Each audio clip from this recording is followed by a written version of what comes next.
মাননীয় প্রধানমন্ত্রী এই বৃক্ষরোপণ কর্মসূচি উদ্বোধন করবেন। আমরা এটা লাইভে দেখবো, দেখার পরে আমরা আজকের আমাদের এই জায়গা থেকে আমাদের বৃক্ষরোপণ কর্মসূচি উদ্বোধন হবে। মাননীয় প্রধানমন্ত্রী উদ্বোধন করার পর আমরা এই জেলায় এই উদ্বোধনের পরে আমরা বৃক্ষরোপণ করবো। সেখানে আমি প্রচুর গাছ লাগাতে পারি এবং সেখানে পর্যাপ্ত সংখ্যক গাছ নেই, অধিকাংশ জায়গায় ফাঁকা।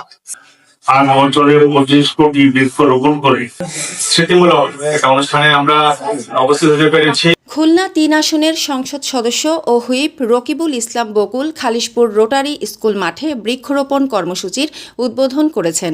প্রধানমন্ত্রী তারেক রহমানের উদ্যোগে দেশব্যাপী 5 বছরে 25 কোটি বৃক্ষরোপণ কর্মসূচির অংশ হিসেবে খুলনা জেলা প্রশাসন ও সামাজিক বন বিভাগের যৌথ আয়োজনে এ কর্মসূচি বাস্তবায়ন করা হচ্ছে।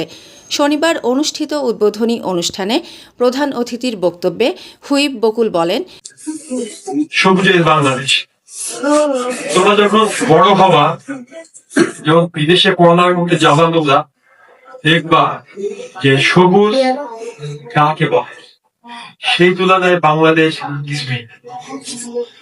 সবুজে সবুজে ভরপুর, সবুজ এত গাছ এত সুন্দরভাবে বিশ্বের বিভিন্ন দেশে লাগানো আছে এবং দেখতে মনে হবে না যে কোথায় আমাদের বাংলাদেশ আর কোথায় আমরা সেই জায়গায় পৌঁছাতে চাই। তিনি আরও বলেন, শুধু গাছ লাগালেই হবে না, সেগুলোর পরিচর্যাও নিশ্চিত করতে হবে। আগামী প্রজন্মের জন্য একটি সবুজ ও বাসযোগ্য বাংলাদেশ গড়ে তুলতে সবাইকে বৃক্ষরোপণ আন্দোলনে সম্পৃক্ত হওয়ার আহ্বান জানান তিনি।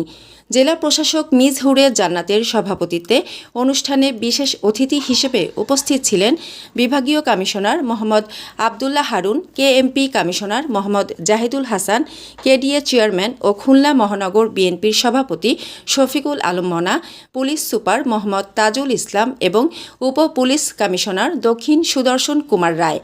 উল্লেখ্য, এ কর্মসূচির আওতায় খুলনা মহানগরীতে 180 দিনে 60,000 বৃক্ষরোপণের লক্ষ্যমাত্রা নির্ধারণ করা হয়েছে।